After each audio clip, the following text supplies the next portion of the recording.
What's up, guys? Chuck here, and today we're checking out another bass. Today, this is 1996 Alembic Epic bass. Um, it's kind of like this is like a time capsule bass here for something from 1996, um, about 30 years ago. This bass is looking really good. Um, you know, as far as finish goes, I mean, it's been played, a couple minor, really faint scratches, but the finish here um, hides its age very well. Back of the neck here looks really good. Um, yeah, so this is like a time capsule base, basically. Let's check out some of the specs for it. So this is it's like a laminate walnut top or something. That's not sure what that is, but it's very nice wood finish. Um, it's got a ebony fingerboard, 34-inch scale, 24 frets, um, 1.6 nut width. Um, the body's made out of mahogany, so I guess the outside is walnut. The back of the neck, satin finish. It's a set neck bass, where here's the control cavity here. These are the what they call MXR pickups. If you look carefully here, you can see the Alembic name. It's kind of fading out in some spots here, but whatever.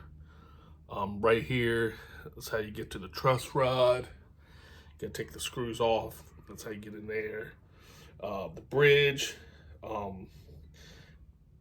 brass bridge, and you set the action with these two screws here. The preamp, pretty simple. You got a volume, pickup pan, bass, treble, boost, and cut. Let's see what else here.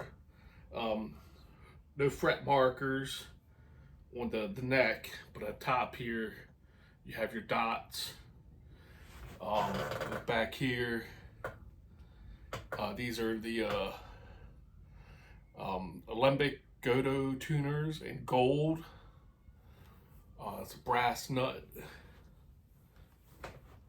It's got a little volute on the back of the neck here. I guess similar to a Gibson. Yeah, very, very nice polished bass. I came across this locally, and I made a trade for it. And this is probably the closest I'll ever actually get to actually owning like a full blown like Alembic, like a Stanley. When I think of Alembic, I think of the Stanley Clark short scale. They have a bunch of other models too, but these guys, the Epics, they're around locally, occasionally, and on Guitar Center Reverb for like anywhere from $1,500 to $3,000. The Stanley Clark ones are like $10,000 basses. Uh, you know, on my tier list of basses that like dream basses I would love to do at all time.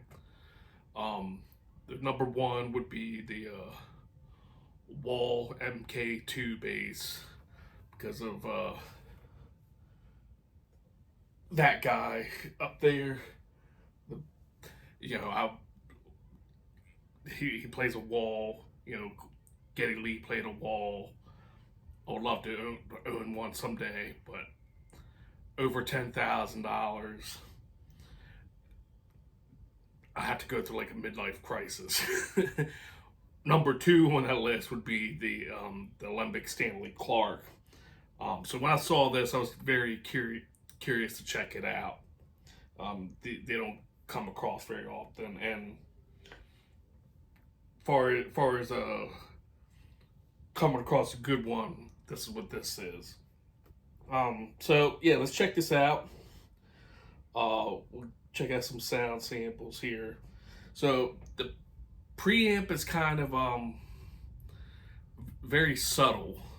So everything fully volume fully maxed out, both pickups centered, and the bass and the treble, they're both at their detents here.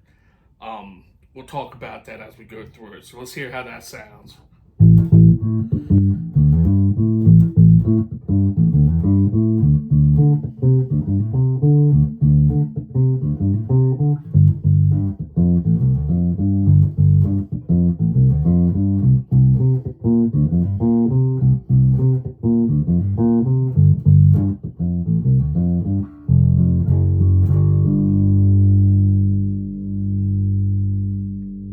Sorry, not centered. Early morning. Try this again. Volume fully on, pickup centered.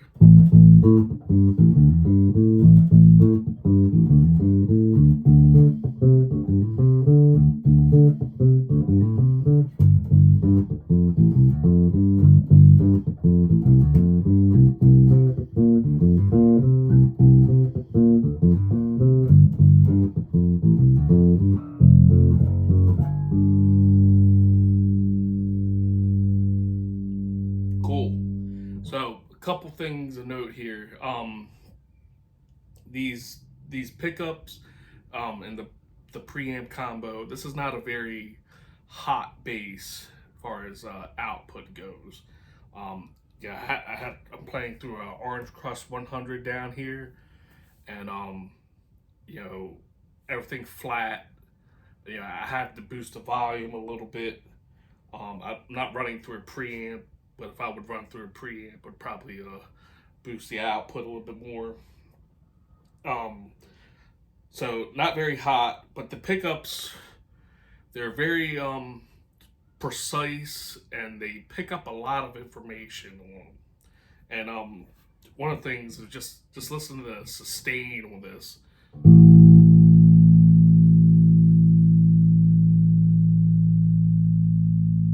Listen how long that's going to ring.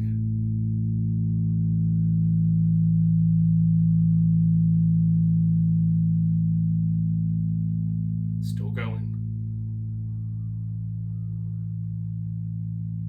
Still going. You may not hear it on the phone.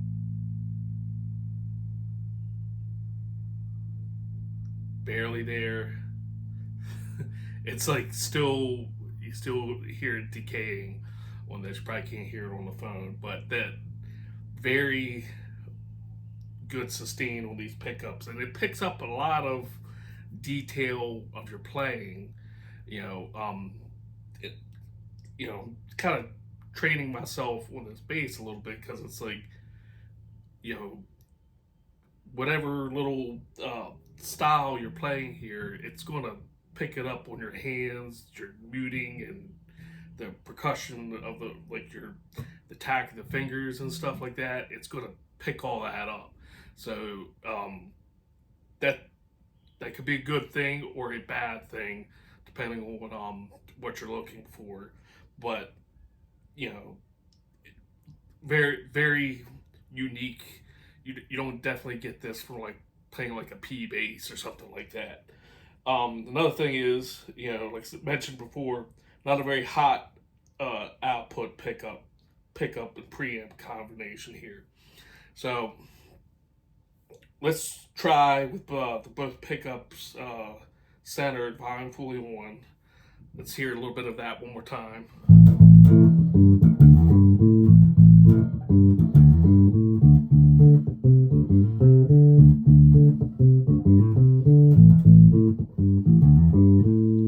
Okay, and then let's cut the treble out. So it's kind of using like a normal tone control. Hear that sounds.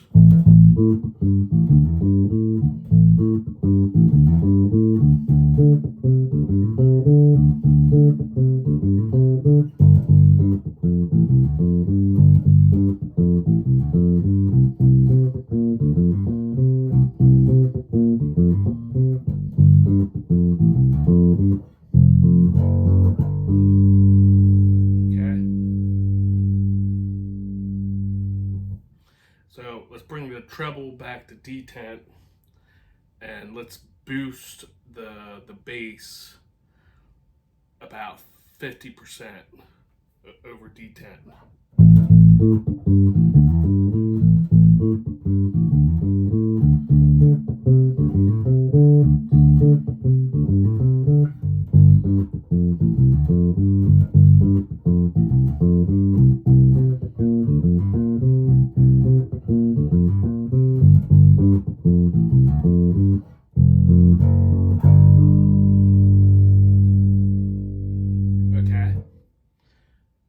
Boost the bass all the way and hear how that sounds.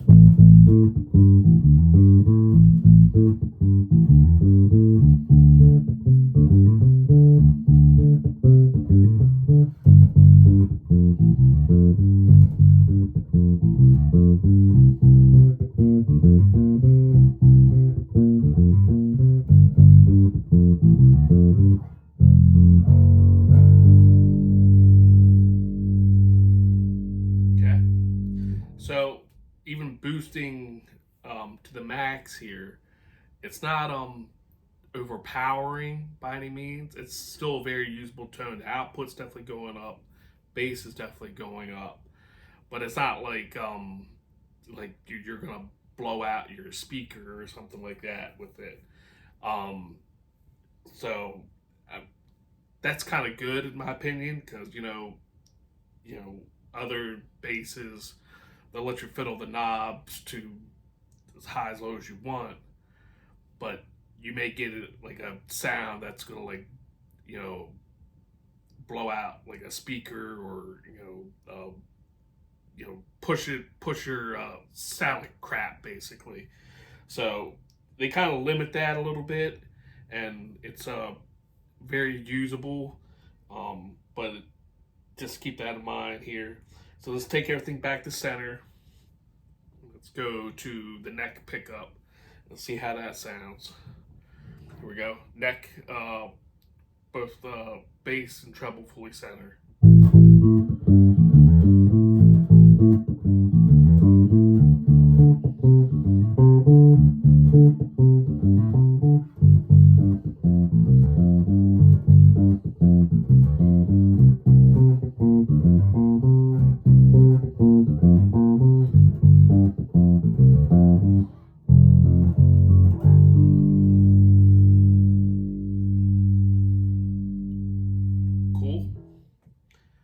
Cut the treble.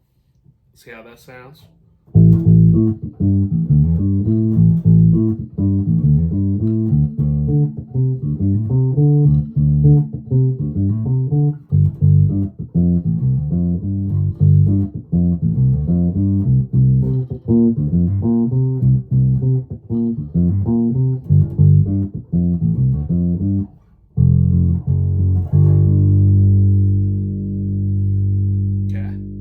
It's got a very good warm tone when the neck pick up. It's obviously you're gonna think of a P bass, but it's got like its own type of vibe to it. It's more of like a tighter P bass sound. You can definitely hear like the active component of the bass in that, but it sounds very nice. So let's take the treble back to center, and then let's boost the bass about 50% on just the neck pickup. See how that sounds.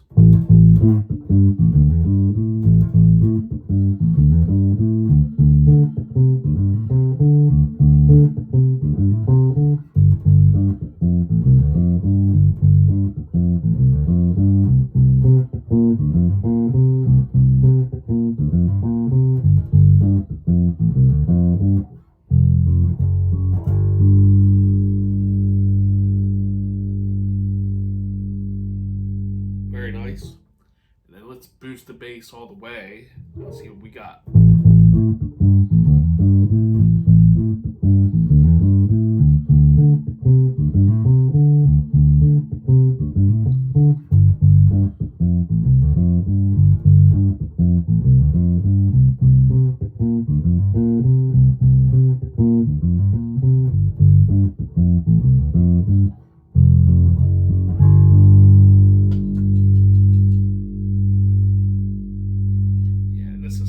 This is amazing.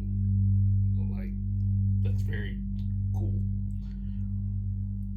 All right, let's take the bass back to center, and then before we go check out the bridge here, let's do another thing.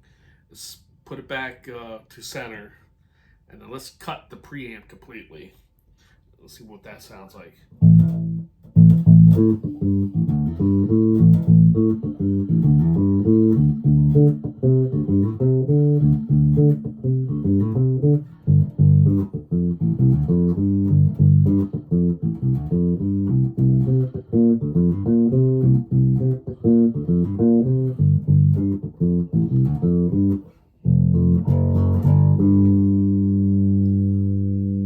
Okay, and then let's roll back in the treble. So not a normal tone, but just for demonstration's sake, that's how that sounds.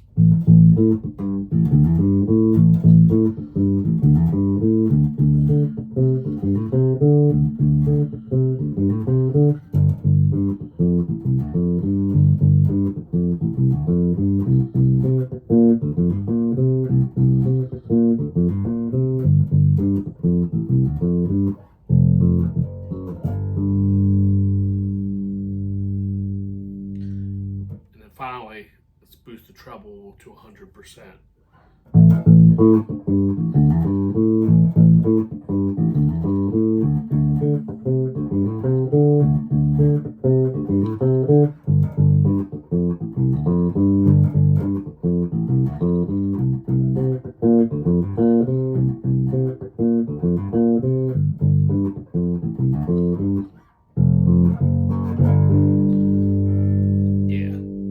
Very brittle sound, but it's there if you want to go for that, or if you're looking for that.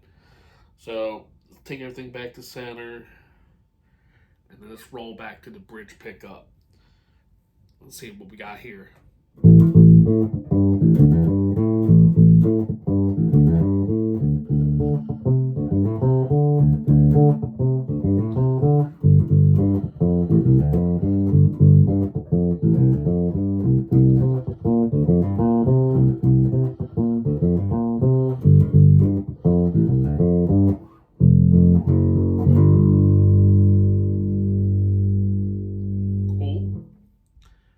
Cut the treble. Let's see what we got.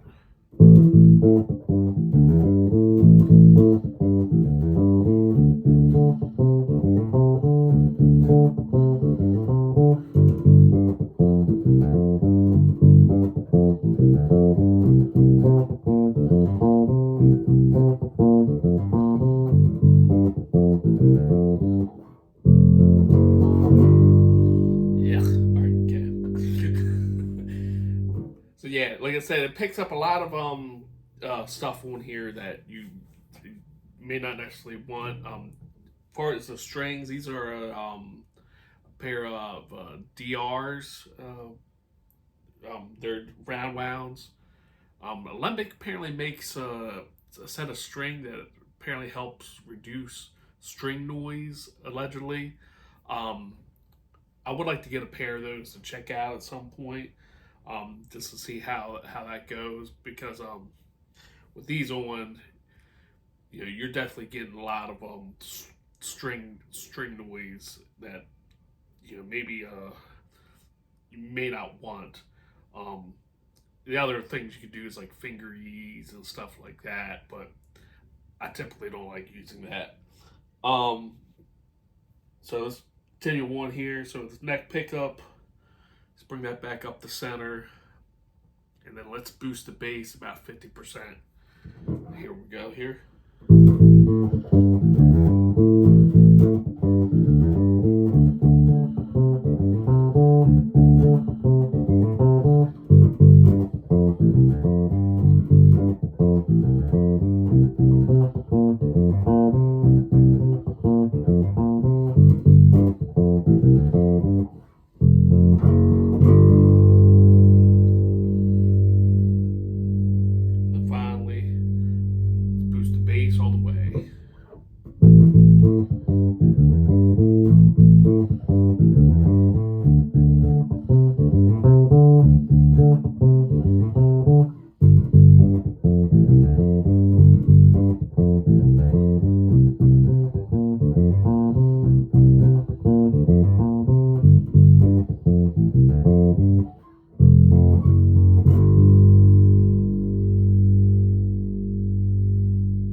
get to it. Let's cut the treble with the bass fully boosted on the bridge pickup.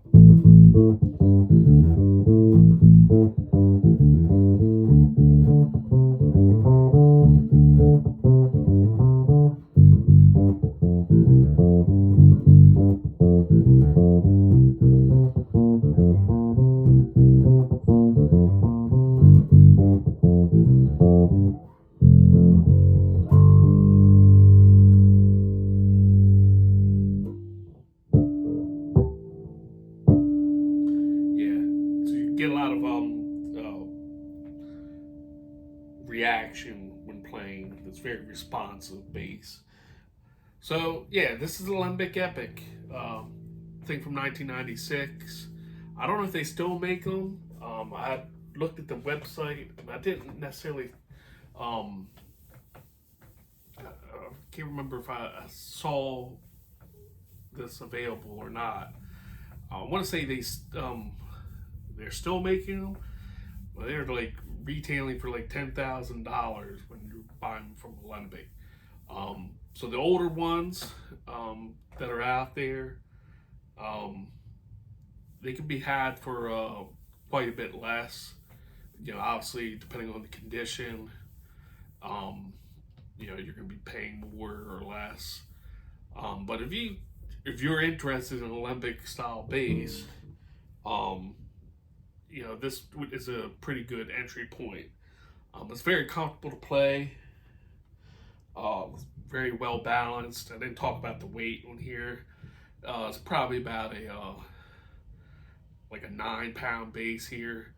A lot of the weight's back here in the butt. You know, and when a strap, it stays put. When it's just sitting on your lap, you know, because there's really not a lot here to help the way the body is shaped. You really should have it on a strap here. Other things of note, it does have a little bit of a reach issue when you're wearing a strap. It does kind of feel like it, like looking at the neck here,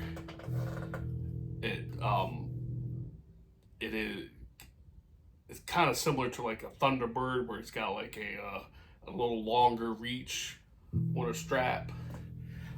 With that said, although I had problems with the Thunderbird, it's not as bad on this one. I don't feel like I'm reaching to the moon when I'm playing, standing up with this. So that's not that bad. Other than that, you know, it's a pretty cool bass. I'm gonna take this out to a couple gigs and decide if this is a keeper or not. But so far, you know, I kind of dig it, and we'll see how it goes. Until then, I'll check you on the next one, and I'll talk to you later. See ya.